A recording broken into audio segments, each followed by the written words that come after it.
Dreams without goals. I was a young man. I was just out of acting school and got a job with the New York Shakespeare Festival in the park.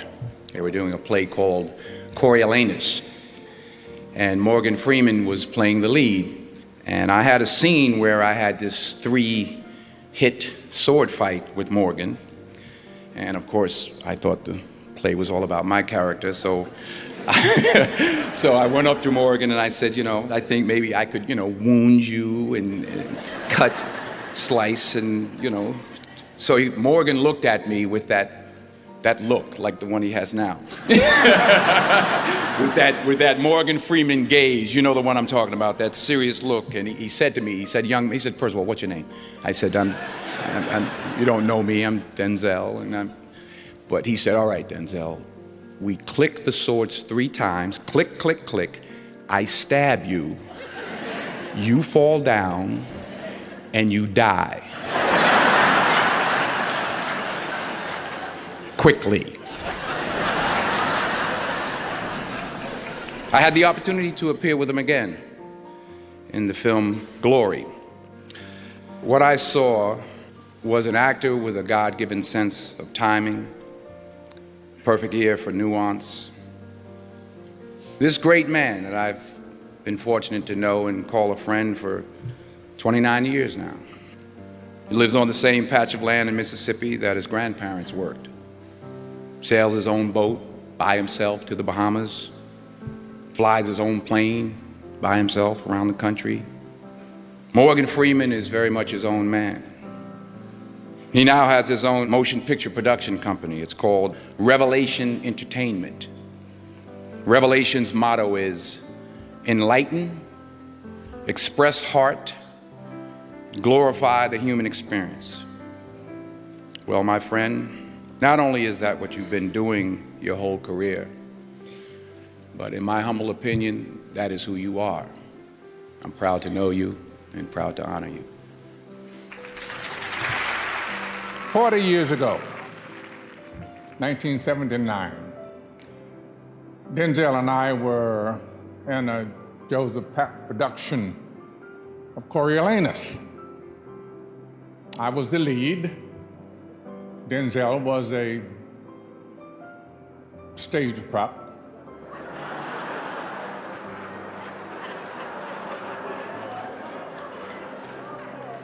Now, he has publicly said many times that during rehearsal, he came to me with questions, suggestions about how we should play a sword fight scene that could be extended with some extra stabbing and wounding and shit. He said that I looked at him after asking his name,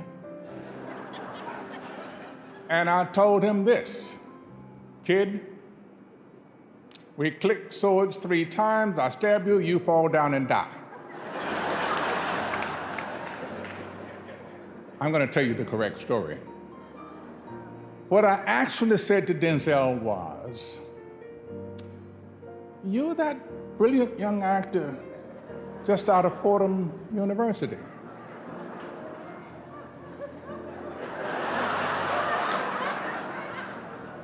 That was a great suggestion. Joe Papp never thought of it. Hell, Shakespeare didn't think of that one. Clearly, you know better than the two of them how this thing should be staged. What a fine eye for action. I think you have a bright career ahead of you. And I hope one day to perhaps work with you in a film. But until then, get back where you belong. When you come out on stage, we click swords 3 times, I stab you, and you fall down and die.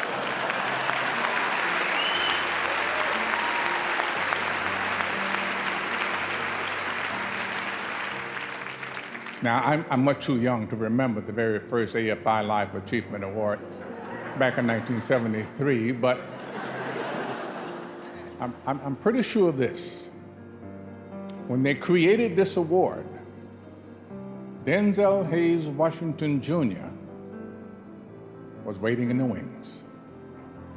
Denzel, my dear friend,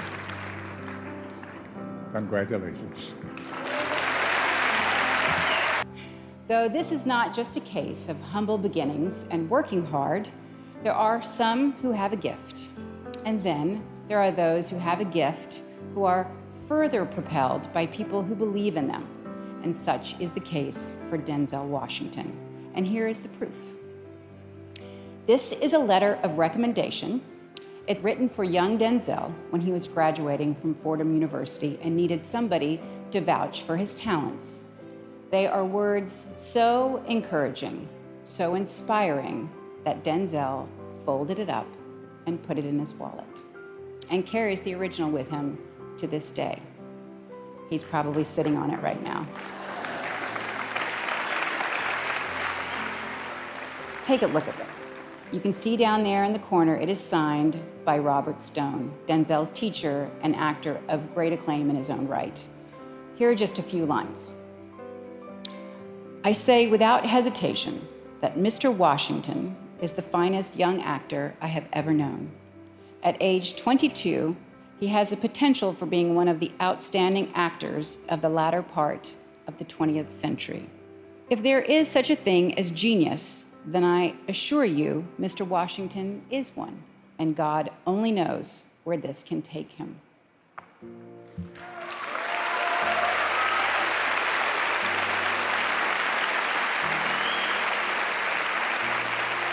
Well, Denzel, it has taken you here tonight to the AFI Life Achievement Awards, surrounded by your friends and amazing family, having to sit still and listen to heaps and heaps of praise and deserved attention, and I know how comfortable and happy that makes you.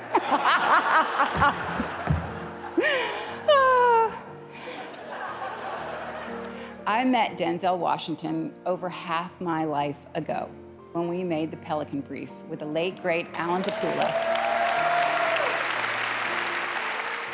But what I remember so well was meeting Pauletta and all your kids and seeing how you valued your family, your home life above all else.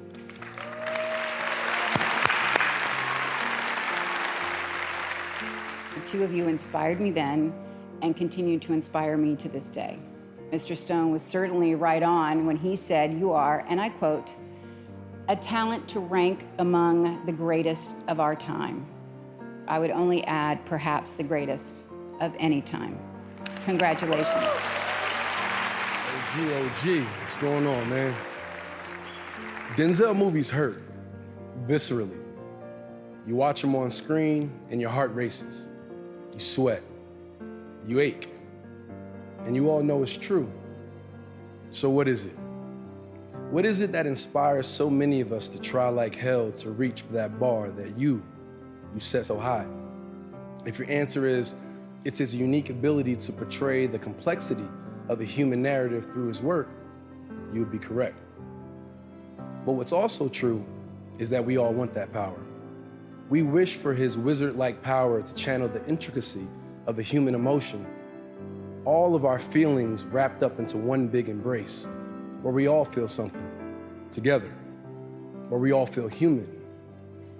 Because let's be real, in the mind-numbing, weary world that we all live in, we need heroes. We need superheroes like Denzel to remind us that the world, that we're all one people. That's your gift, sir. You unite us. You inspire us. And I want to thank you for leading the way. I'm up here to say thank you to God for giving me this ability, for blessing me, for shaping me, for chastising me, for teaching me, for punishing me, for allowing me to be a vessel and touch people around the world. I want to thank AFI, Cicely Tyson, Ed Zwick, Spike Lee, Carl Franklin, Alan Nirop, my mother. She's 95 years old now. She's something else. She's tough. Everything ends because I'm your mother, that's why. Shut up. Still, the other day. Because I'm your mother, that's why. Shut up. To my father, who taught me by example how to be a gentle man, the most important person in my life. 40 years of sacrifice, 40 years of forgiveness. She taught me about faith, spirituality, love, real love, unwavering love, in spite of myself. I would not be alive without Pauletta Washington. I wouldn't be alive. Small minds discuss other people, gossip. Good minds discuss events. Great minds discuss ideas. I was Eleanor Roosevelt. I was also Pauletta's father, my father-in-law. He was a great man. He taught me so much about what being a man really is. I want to end the night with a short video that we recorded of Pauletta's father 30 years ago that my son, Malcolm, gave me, an AFI graduate. Just a short 30-second video, and this is what Pauletta's father had to say 30 years ago. We were put here for a reason. God created man, and God intends for us to love all mankind. And by being in a loving mood, caring for one another, that's our purpose for life. We should care for one another, and we should love one another.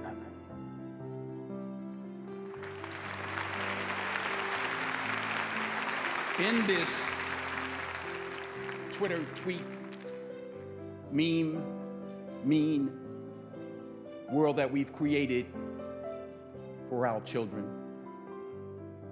the least we can do is consider what we've done and think about the young people, the future, and individually, collectively do the best we can to try and turn this thing around. I blame no one. I look in the mirror. On the other side of it, what an opportunity we have, because tomorrow's the first day of the rest of our lives. So what an opportunity we have to practice what he preached. Good night. Are just dreams, and they ultimately fuel disappointment.